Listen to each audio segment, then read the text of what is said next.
Well, Don, as you know, for the past several years, the Zachry EAP has tried to increase awareness throughout the organization about suicide, especially in our industry where construction workers are at additional risk for lots of reasons about suicide. And we wanted to invite you and speak a little bit about it because I know that it's an important topic on your mind. And tell us a little bit about why this is an important topic for you.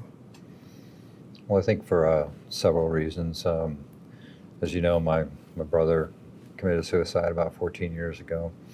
And ever since then, I've kind of tried to learn a little bit more about, what we might have been able to do, what could have happened, and what we could have done to maybe change the outcome of that situation. And also in my role as a safety professional, it's been a hot topic in many of the meetings that I've been a part of recently.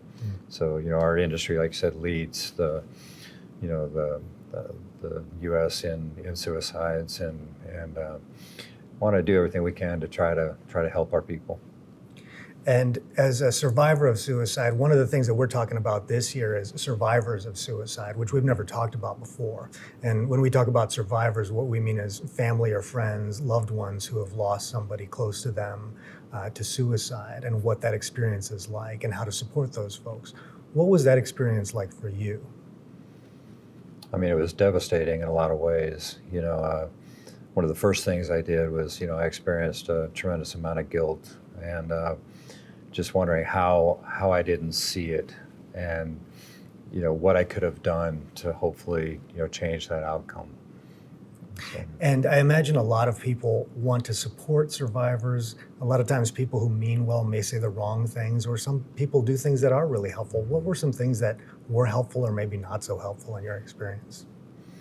I think knowing that people genuinely care.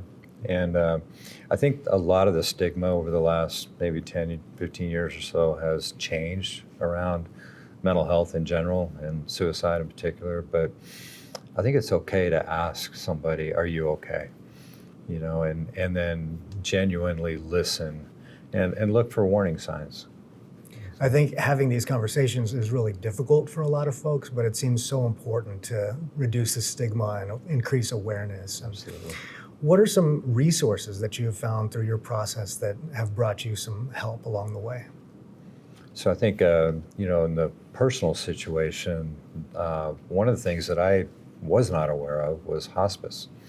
And they provide a lot of services, not just for the last week of somebody's life, but for families and other things. But from a industry perspective, there's a multitude of resources. One of the interesting ones I found was something called Man Therapy.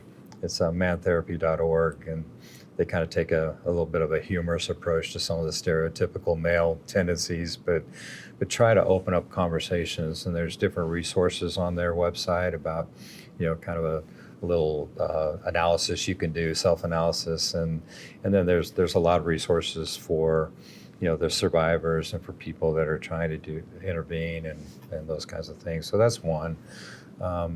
There's many others through the American Society of Safety Professionals, Construction Safety Research Alliance.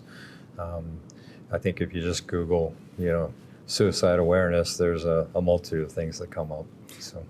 I love mantherapy.org just because, especially men are at higher risk of suicide for lots of different reasons, particularly working age men. And mantherapy.org makes it a little bit easier to understand some of these difficult concepts, especially in kind of a humorous way, like you said. So I really like that one too. Well, Don, I really appreciate you spending some time and talking about a difficult subject. And like I said, we're trying to increase awareness, and I appreciate you helping us with that. Thanks for the invitation. Sure.